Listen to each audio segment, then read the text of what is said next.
একটা গাছে তরমুজ ধরলে মাত্র 2-3 দিনে কিন্তু ওই তরমুজটা বোঝা যায়, ওই তরমুজটা কোন শেপে আসবে, লম্বা শেপ ধারণ করবে নাকি বেঁকে যাবে নাকি গোল সাইজ হবে, এটা কিন্তু 2-3 দিনের ভিতরেই বোঝা যায়। সুপ্রিয় দর্শক, যারা দেশ ও দেশের বাইরে থেকে আজকের এই ভিডিওটি দেখছেন, সকলকে জানাই শান্ত আগ্রহ বিডির পক্ষ থেকে অনেক অনেক প্রীতি এবং শুভেচ্ছা। তো দর্শক, দীর্ঘদিন আসলে অনেক ব্যস্ত ছিলাম, যে কারণে এই তরমুজ নিয়ে ভিডিও দিতে পারিনি। আপনারা জানেন এর আগে প্রচুর পরিমাণ বৃষ্টি হয়েছে সমস্ত এলাকায়। তো এই অতিরিক্ত বৃষ্টির পরে যদি আবার অতিরিক্ত খরা পড়ে, তাহলে কিন্তু গাছ টিকিয়ে রাখা খুবই কষ্টকর ব্যাপার হয়ে পড়ে। তো সেরকম একটা আবহাওয়া আমরা দেখতে পেয়েছিলাম।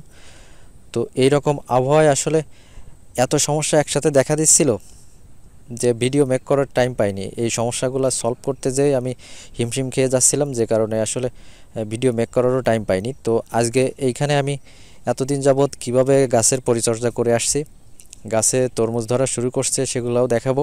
আর এই অতিরিক্ত খরার পরে এখানে কি কি সমস্যা হয়েছিল আর কিভাবে এগুলো আমি সলভ করার চেষ্টা করছি, সব কিছু আমি আজকের ভিডিওতে দেখাবো। তো ভিডিওটি অবশ্যই শেষ পর্যন্ত দেখতে থাকুন। তো দর্শক, এই অতিরিক্ত বৃষ্টির পরে যখন অতিরিক্ত খরা পড়ে, তারপরে কিন্তু আমার এলাকায় অধিকাংশ এই তরমুজ চাষির গাছের অবস্থা কিন্তু খুবই খারাপ হয়ে গেছে, গাছ টিকিয়ে রাখা খুবই কষ্টকর ব্যাপার হয়ে পড়ছে।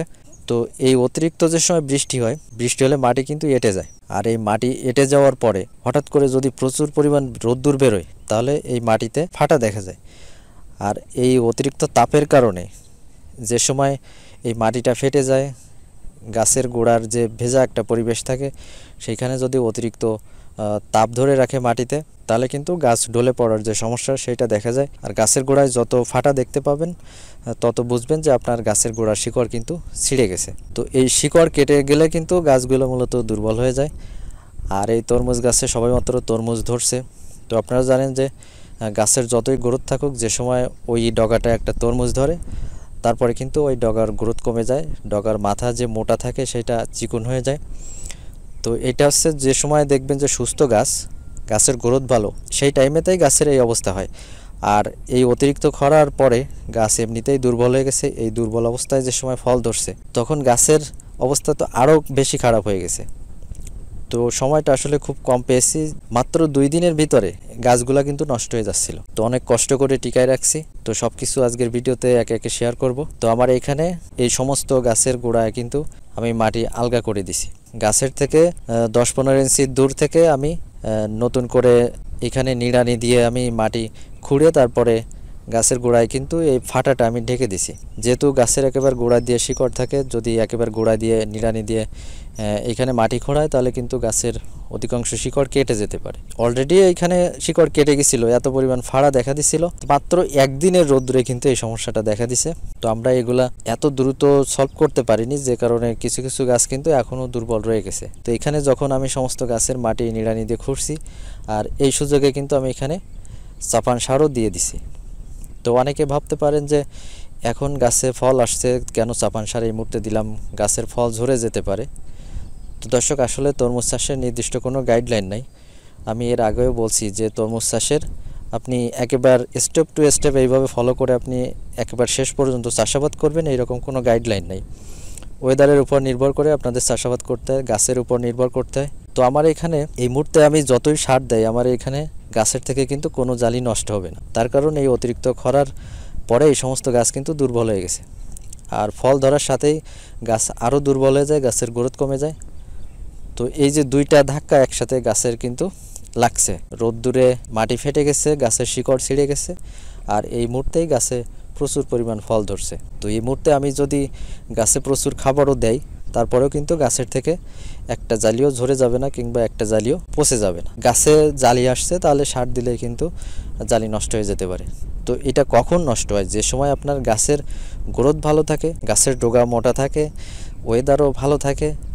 তো এইরকম সুস্থ গাছে যদি ফল ধরা অবস্থায় যদি অতিরিক্ত পরিমাণ ইউরিয়া সার ব্যবহার করা হয়, তাহলে গাছের এই জালিটা পচে যেতে পারে, অনেক সময় এই সমস্যাটা দেখা দিতে পারে। কিন্তু আমি যদি এই টাইমে গাছে খাবার না দেই, তাহলে কিন্তু আমার এই যে জালিগুলো পড়ছে সব কিন্তু বেঁকে যাবে, অলরেডি বেঁকে যাওয়া শুরু করছিল। তো তারপরে আমি এখানে গাছের গোড়ায় ইউরিয়া, ম্যাগনেসিয়াম সালফেট, থিওবিট, বোরন, শিকড় বর্ধক, টিএসপি, পটাশ, তো এই সমস্ত সার একসাথে মিক্সড করে তারপরে আমি এই গাছের গোড়ায় নিড়ানি দিয়ে এখানে আমি একটা নালার মতো তৈরি করছিলাম। নালার মতো তৈরি করে সেইখান থেকে সারটা দিয়ে তারপরে আমি আবার মাটি দিয়ে ঢেকে দিয়েছি।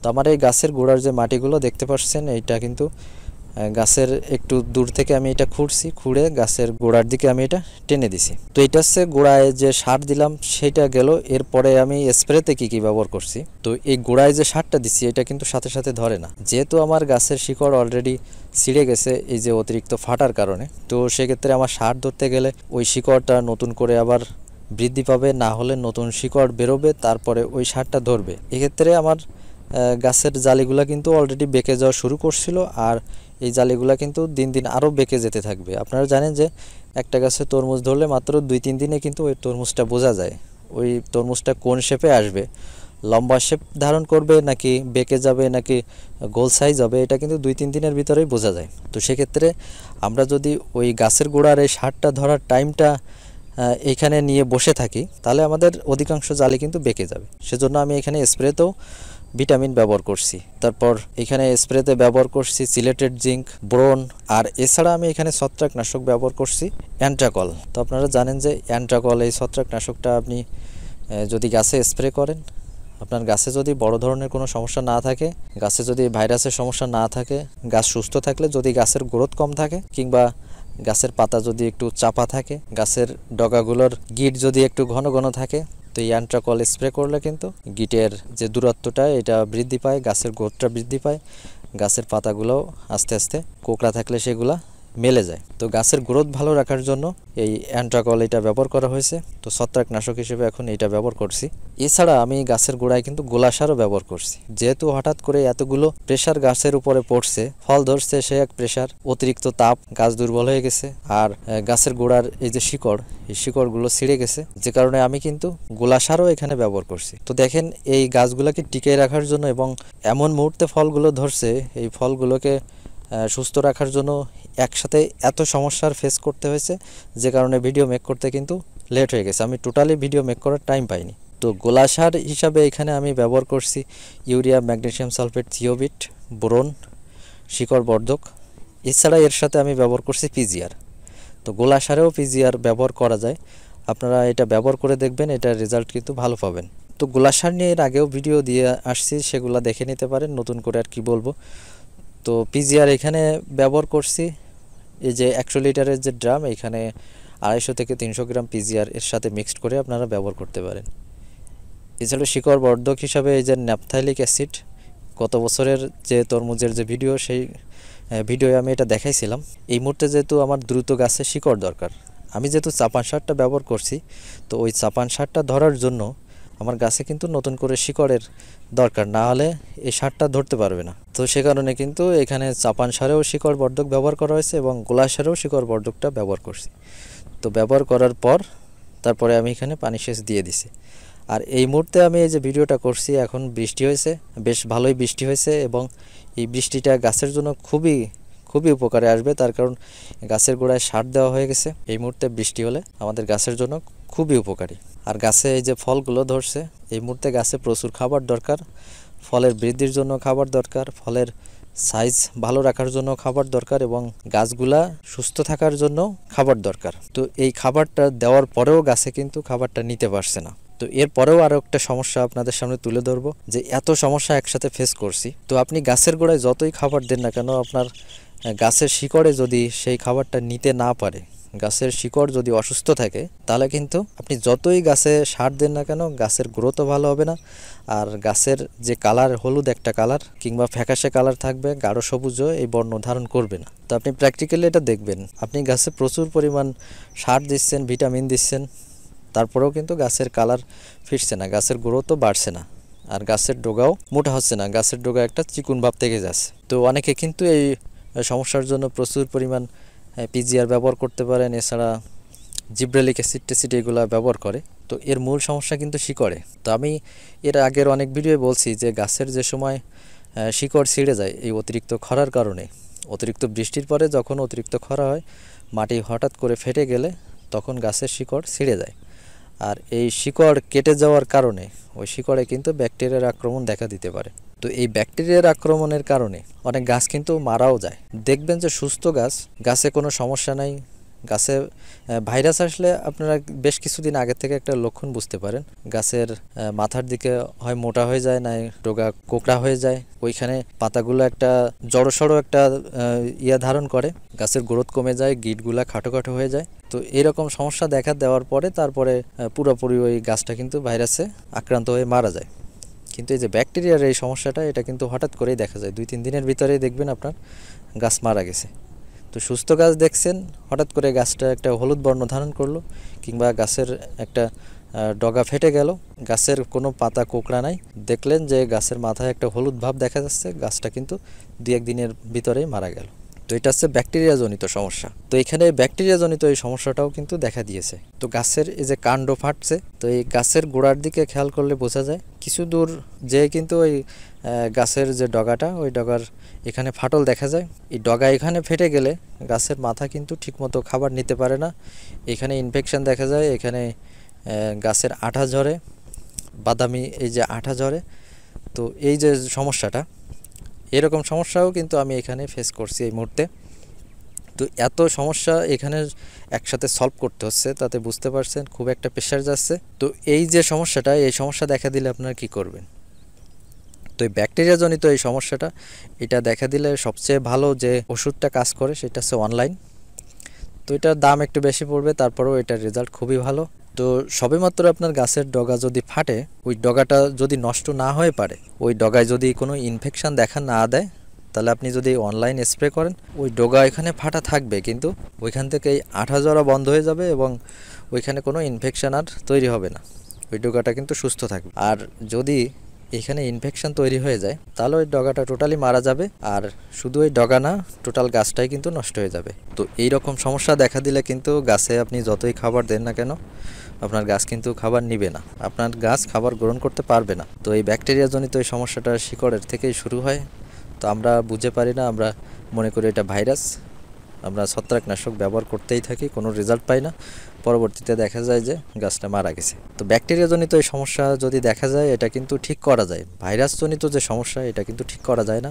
আপনার গাছে যদি ভাইরাস একবার অ্যাটাক করে, আপনি সেটা আর ঠিক করতে পারবেন না, ওই গাছটা টোটালি নষ্ট হয়ে যাবে। কিন্তু এই ব্যাকটেরিয়া জনিত এই সমস্যাটা, এটা প্রাথমিক অবস্থায় যদি আপনি খেয়াল করেন, 2-1টা গাছে আপনি চেক করে যদি এটা বুঝতে পারেন যে না, এটা আমার গাছের কিছু কাণ্ড ফাটছে, এটা ব্যাকটেরিয়া জনিত সমস্যা, তাহলে আপনারা এই বালাইনাশকটা স্প্রে করে দিবেন, আপনাদের গাছে এই সমস্যাটা আস্তে আস্তে কমে যাবে। তো ব্যাকটেরিয়া জনিত সমস্যা হলে আপনাদের ট্রিটমেন্ট করার এই সুযোগটা পাবেন।